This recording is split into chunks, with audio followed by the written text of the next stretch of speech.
Wel, goeiedag, dit is Johan Grobler weer hierso en vandag praat ek oor die uitverkiesing. Die uitverkiesing. Is daar so iets? Kan dit wees dat God reeds vooraf besluit het wie gered gaan word en wie nie? Kan dit wees dat God lank gelede al besluit het wie hemel toe gaan en wie nie hemel toe gaan nie? Kan dit wees? Want dit is wat algemeen verstaan word onder die leerstuk van die uitverkiesing. En die vraag kom op, hoe kan 'n God van liefde dan so iets doen? Ek meen, dit kan mos nie regverdig wees nie, dat God vooraf besluit het, en diegene wat nou wel besluit, wat nou wel gekies is om gered te word, good luck. Jy is gekies, ou maat, maar die wat nie gekies is nie, sorry, kan mos nie so wees nie. Daar moet iets anders wees, daar moet dit kan nie die waarheid wees nie. Kom ons kyk bietjie na hierdie onderwerp.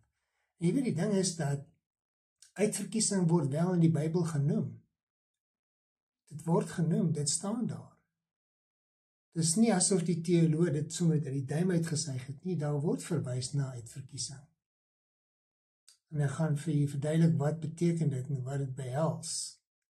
Romeine 8 vers 29 tot 30. Nou, ek sal nooit vergeet nie, toe ek teologie studeer het, ek in die teologie klas gesit en die professor het hierdie vers aangehaal en ons wat in die klas was, kon nie dit lekker verduidelik nie. Ek kan nie onthou of hy dit ook verduidelik het nie, maar dit was soos 'n vraag wat in die lug gehang het.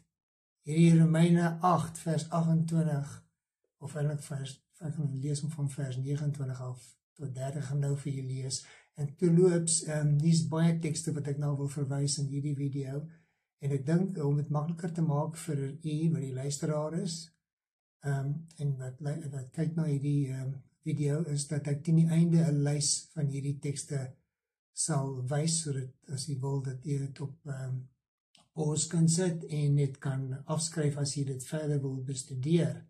Maar kom ek begin by Romeine 8 vers 29 en 30. Want hy het hulle wat hy reeds tevore geken het, ook vooruit bestem om gelykvormig aan die beeld van sy seun te word. En diegene wat hy vooruit bestem het, het hy ook geroep. En diegene wat hy geroep het hy ook vrygespreek. En diegene wat hy vrygespreek het hy ook verheerlik. Nou, dit is 'n teks wat daarop dui dat daar is iets soos 'n uitverkiesing. En daar is ook Efesiërs 1 vers 4 en 5, wat sê, so het hy ons voor die grondlegging van die wêreld.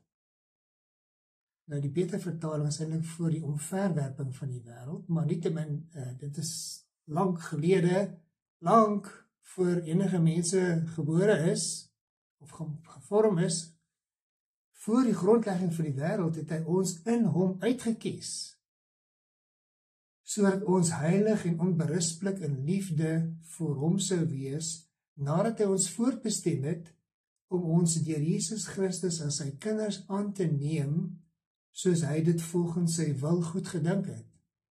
So volgens sy wil, soos hy dit goed gedink het God mense alreeds uitgekies voor, soos dit hier staan, die grondlegging van die wêreld. Dit impliseer dat hy die wat hy gekies het reeds geken het al, voor die grondlegging van die wêreld. So, wat beteken dit dan? Beteken dit dan dat mense is uitgekies al voor die tyd om gered te word, en die wat nie uitgekies is nie, jammer, hulle word nie gered nie, gaan in vuur brand vir ewig en vir altyd? Dit kan nie die waarheid wees. Dit kan nie wees dat 'n God van liefde so sal werk nie. Dit kan net nie sy plan wees nie. Waar kom die goeie nuus in? Waar kom die evangelie in? En die antwoord, hier is die antwoord.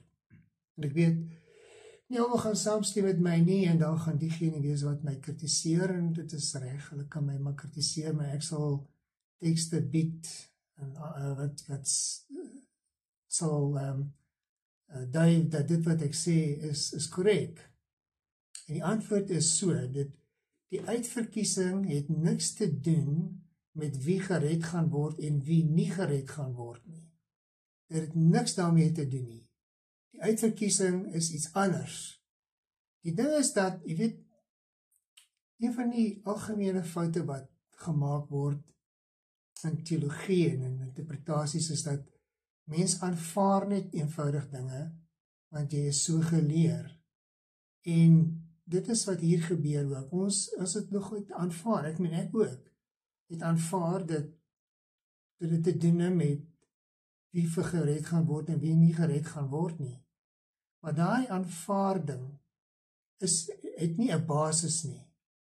Ons kan nie dit aanvaar nie, want daar is nie 'n basis daarop nie. En dit gebeur so baie in die alledaagse lewe ook. Mense aanvaar net dinge, want jy is dit geleer, maar jy is nog nie daarop uitgedaag nie. En as jy uitgedaag word daarop en jy kan ondersoek instel, dan kom jy agter, maar dit wat jy aanvaar het, is nie altyd korrek nie. Die feit is dat God sal sorg dat almal gered word. Almal word gered.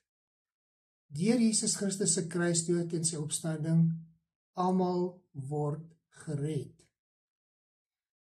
Thomas Whittemore het so 200 jaar gelede 'n artikel geskryf en hy het 100 Bybeltekste gelys wat daarop dui dat almal gered gaan word. Ek kan nie nou tekste nou hier herhaal nie, maar as jy wil kyk na my webtuiste www, ek sê dit nou in Engels, om te sien Afrikaans, www.godisgod.co.za.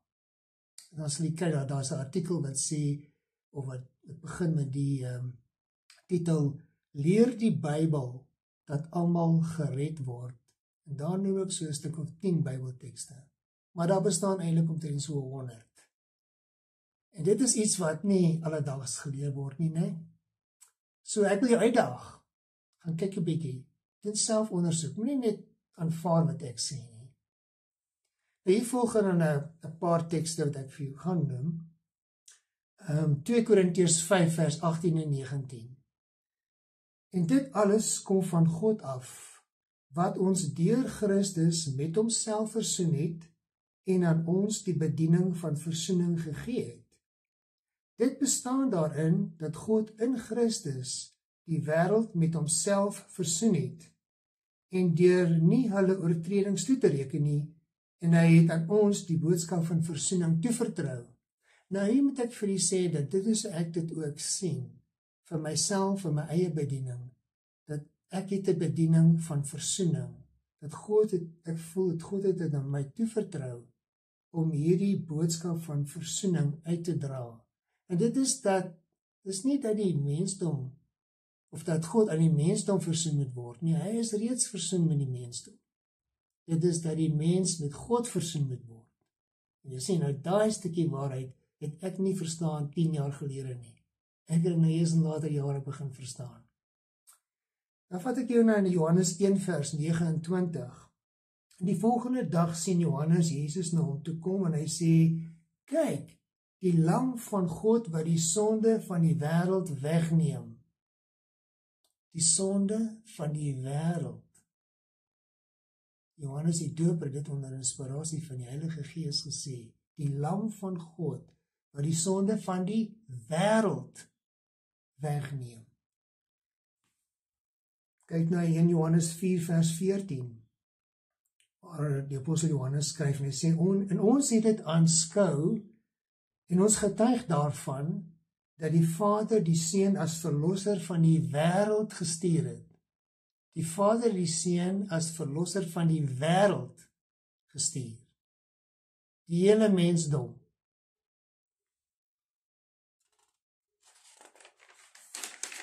In Timoteus 4 vers 10 praat van die lewende God, dis Paulus wat hier skryf, hy sê, die lewende God wat die verlosser van alle mense is, veral van die gelowiges. Maar alle mense, hy is die verlosser van alle mense. maar nie uitsluitlik die gelowiges nie, veral die gelowiges, want die gelowiges wat nou gelowig is, ervaar dit nou en is in 'n baie geseënde posisie. Maar hy is die verlosser van alle mense. Kolossense 1 vers 19 tot 20. Want God het dit goed gevind om die hele volheid in hom, dis nou in Christus, te laat woon en om deur hom, Christus, alles, ja, alles op aarde en in die hemel, op die aarde en in die hemel, met homself te versoen, deurdat hy vrede gebring het deur sy bloed aan die kruis. Sien, hier kom ons nou weer by die ding van versoening. God het dit so goed gevind om almal met hom te versoen. Nie dat hy met hulle moet versoen nie, hulle moet met hom versoen.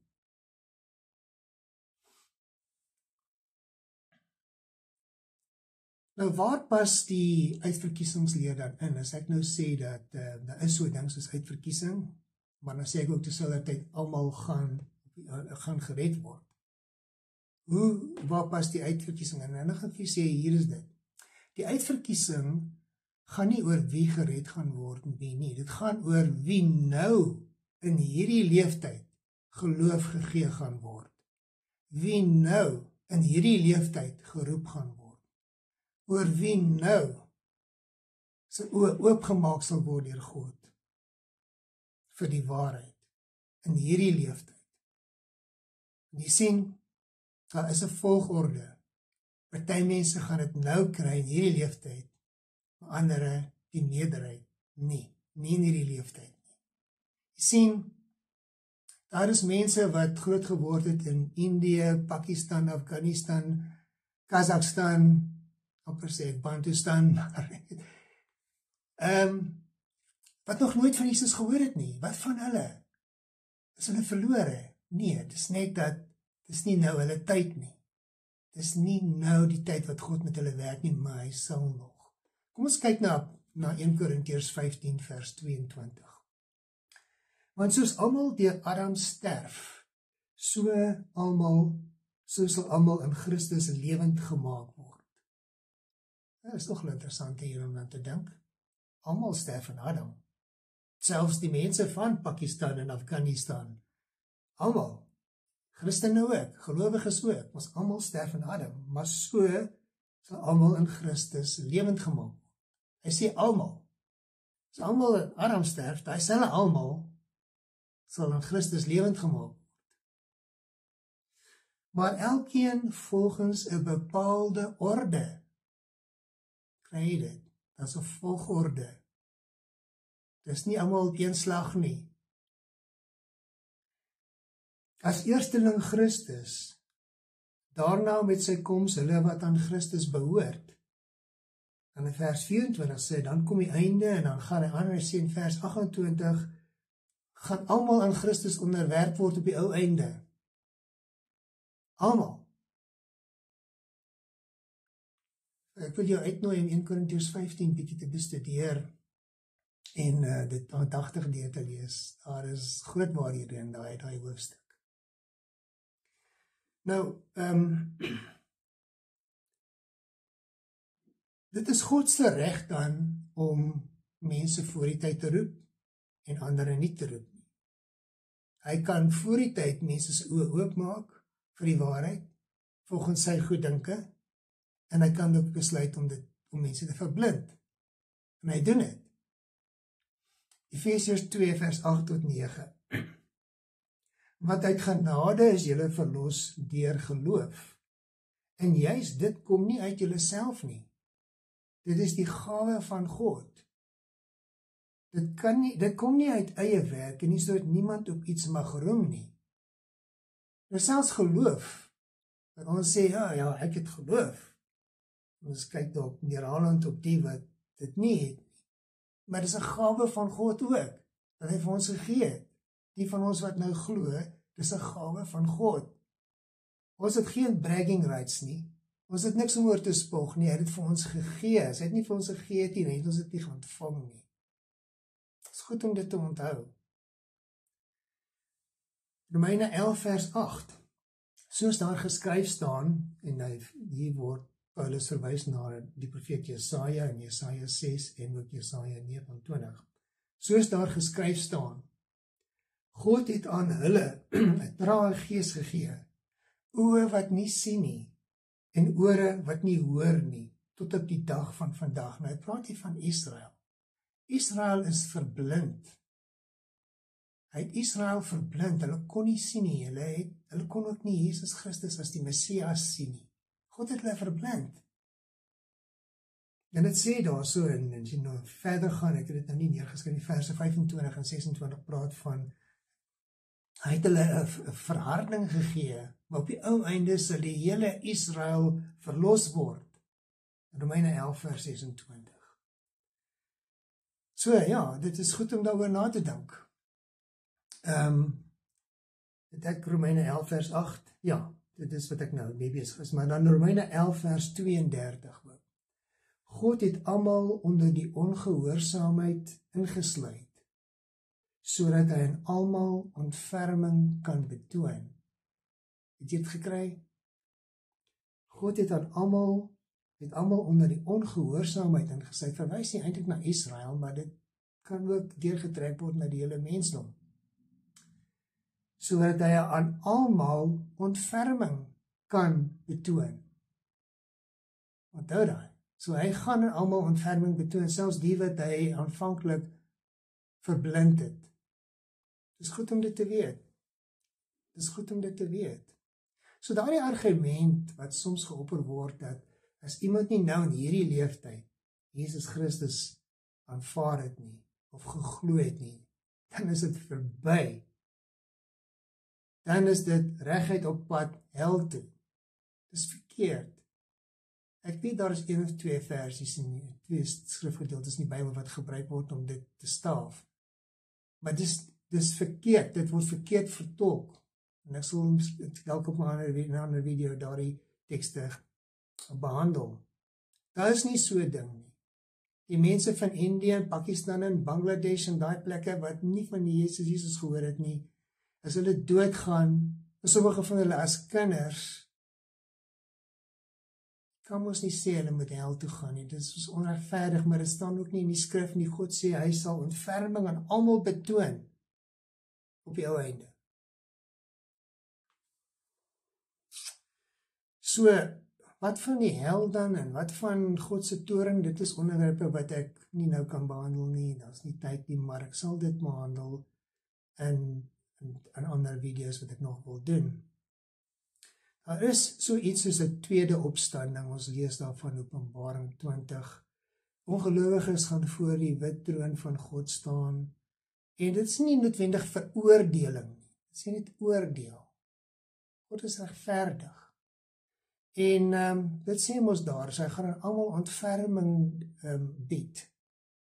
En daar's dit, ons het reeds ding 1 Korintiërs 15, nee, ek het nie daarna verwys nie, maar jy kan verder lees daar 1 Korintiërs 15, waar die tyd gaan kom, wanneer die dood oorwin gaan word, as die laaste vyand, dan gaan nie meer dooie mense wees nie, maar dit sê ook dan, dat dat almal onderwerp sal wees aan Christus, en die Filippense 2 vers 10 tot 11, gaan in werking tree. Ek kom lees hom vir jou. Filippense 2 vers 10 en 11. Praat van Jesus Christus wat 'n naam, wat 'n baie hoë naam gegee is, groot naam, as gevolg van dit wat hy deurgegaan het.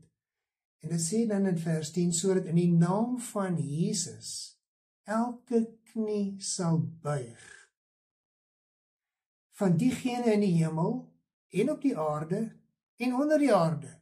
So selfs die wat nou dood is en beskou word as onder die aarde, met die tyd sal almal lewendig wees en elke tong sal bely, hier staan dit, elke tong sal bely, Jesus Christus is die Here, tot eer van God die Vader. Gaan nie wees met 'n geweer teen die kop nie, tot eer van God die Vader, vrywilliglik, uit hulle eie harte uit, sal hulle sê, Jesus Christus is die Here, en dit sal wees tot eer van God die Vader. En ek sien uit na daai dag. Ek sien baie daarna. So, die uitverkiesingsleer, soos wat hy tradisioneel verstaan word, is nie die waarheid nie. Dit gaan nie oor wie nou gered gaan word en wie nie gered gaan word. Of dit gaan nie oor wie uiteindelik gered gaan word en nie gered gaan word nie. Dit gaan oor met wie God nou werk, sy eerste vrugte, en met wie gaan hy later werk. En hy het die prerogatief, hy het die reg om te kies met wie hy nou wil werk. En jy sal vind, dit is maar meestal die nederiges, nie die groot koppe van die wêreld nie die magtige mense van die wêreld nie. En die ware evangelie dan, is eintlik baie goeie nuus. Die uitverkiesingsleer soos wat hy tradisioneel verstaan word, is nie tot eer van God nie. Dit beeld uit 'n God wat onregverdig is, wat wreed is. Maar dit is nie die waarheid nie. Die ware evangelie is goeie nuus, werklik goeie nuus. En gee vir ons 'n rede om God te verheerlik en sy seun Jesus Christus te waardeer.